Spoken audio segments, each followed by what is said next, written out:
Здравейте!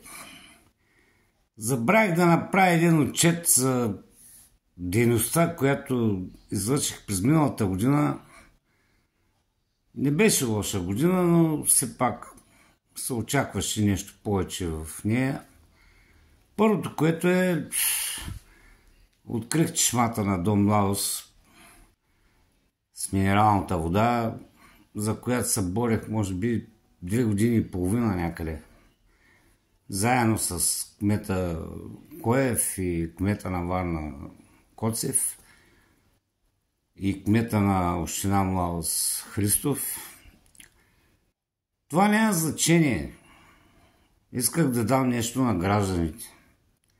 И много неща искам да дам на гражданите по отношение на организацията и управлението на някои неща в града и така нататък, относно инфраструктура, асфалтиране на улици, реновации и така нататък.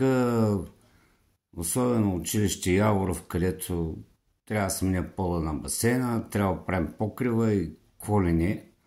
Това съм го споменал в общината на всички, защото всички ме познават и от всички партии ме познават, включително заместник кмето и така нататък. И от тази гледна точка искам да разберете, че изключително се старая да помогна на гражданите на Варна.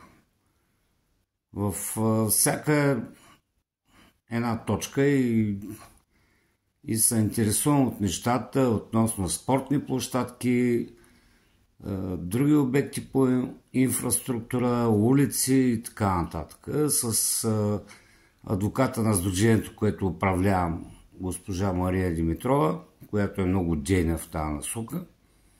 И тя подготвя писма и какво ли не към общината. И също така исках да подчертая, че се постарая през тази година наистина да постигнем целите и задачите, които наистина сме се поставили. Ходя на събрание на Общински съвет, общувам с председател на Общинския съвет, общувам с заместник кметове и от всичкото това се надявам да се получи така нещо полезно за гражданите. Единственото, което ме притеснява, това е, че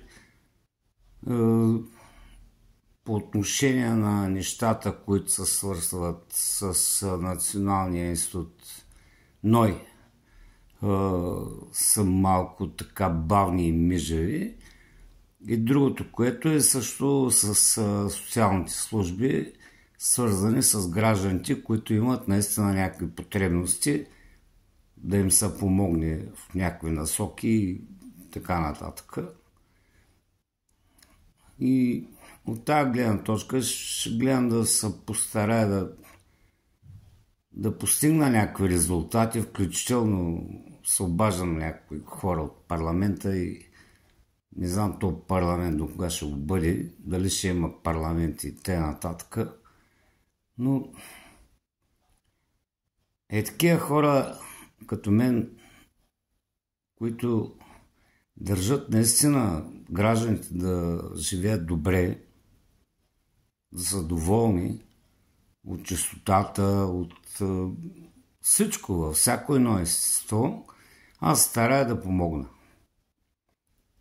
Като председател на сдружение и ще направя всичко необходимо това да се случи. Благодаря ви за вниманието.